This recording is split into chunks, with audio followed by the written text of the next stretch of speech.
You cannot have a leadership function where the leadership has no accountability. And the only manner in which the leadership has accountability is through somebody doesn't claim to follow your authority, you don't have the right. You cannot have a leadership function where the leadership has no accountability. And the only manner in which the leadership has accountability is through relationship. Right. And you cannot have a relationship that affords accountability when you have an imbalance of power, when you have a disproportion of responsibility, right? So in the same way that a child doesn't hold their parent accountable, it's not like one individual from the camp comes and holds Moses accountable, but like Aaron could hold Moses accountable. Or is it an individual? He can, but he's an individual who's existing in a role that's performing a function which has a degree of responsibility which is comparable to Moses. And they have different domains. And so you don't have one person at the top of a hierarchy representing all five functions with themselves, having some sort of divine transcendent self-relationship. Right, exactly. That's the nature of God, right? Yes. And he shares that with us through Christ, like what Ephesians 4 tells us. And so a leader shares accountability and responsibility with his peers.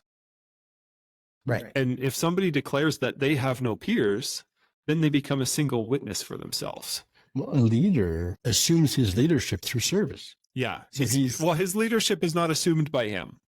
Leadership is something that is demanded of people. Yeah. So leadership is something that's demanded of people. Yeah, by people who want to be led. I believe it's Deuteronomy 16, but it says that when you go into towns, you are to establish elders for yourself. So the people push forward those who are already established themselves as having the proper amount of service that can give them the proper amount of authority.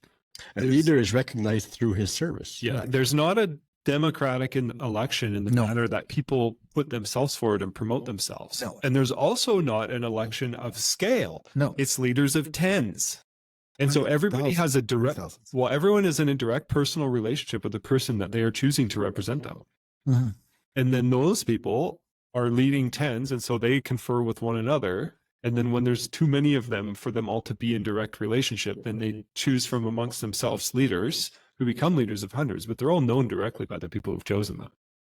And they can be removed. It's not like you have all of Israel and then you have Moses and Aaron running as the two parties against each other, because the left and right hand are actually members of one body that serve one another. So they can't actually be removed unless they're in sin and need to be removed because of sin. It's not like people lose favor with these people and remove them.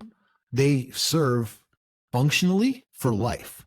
But if a leader stops serving the people and starts serving himself, if they start to sin, you can't. Right, that leader can't remain. Right, when they're in sin. That's what I said. But it's not. There's not a process to remove leaders other than the same process that everyone goes through when they're judged. Yeah, so they need peers. So like when David sins, then Nathan, who is the prophet to the king, comes and tells him that he's in sin. Right. And if David rejects him, and the prophet and the priest and whoever, they go to him, like at some point he will be subject to the judgment of God. But there has to be a process through which accountability can flow. And accountability can flow up a hierarchy and it can flow down a hierarchy. But the first step of accountability should be at its own level within a hierarchy. Right. Which is why when you see your brother in sin, you're to go to him because you're on the same level. It's somebody like when you witness a sin of your neighbor, and this is what's really interesting is you have to witness the sin.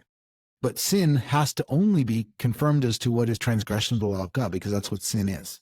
So sin is only sin insofar as it violates the law of God.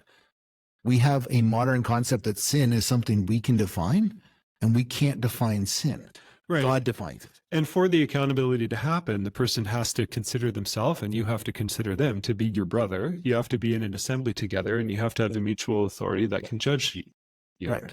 And so if somebody doesn't claim to follow your authority, you don't have the right to hold them accountable to your standard. Right. Say that again? If somebody doesn't claim to submit to the same authority that you do, then you don't have an inherent right to create accountability for them. Okay. or to hold them accountable to your standard. They're doing their thing. You're doing your thing, and the people who are doing your thing with you are where you generate accountability. Yes. Yeah, it's interesting is when we actually get to these passages, like we should go through and read them sometime. They're Deuteronomy 16, 17, and 19. And the part where it's most fascinating in Deuteronomy 19, the start of that passage actually talks about moving your neighbor's boundary marker. So if you try to move your neighbor's boundary marker, and then it goes and talks about how to hold a brother accountable. If you are moving into somebody else's authority and they're not subjected to the same authority, you're forcing them to submit to the authority you serve. You're actually moving your neighbor's boundary marker, and you are guilty of sin under the law. So it's like you can't walk into somebody else's domain and say, this is what you're going to do. I mean, you functionally can't because they have a different authority. We should go. Yeah. Yes. It was very interesting.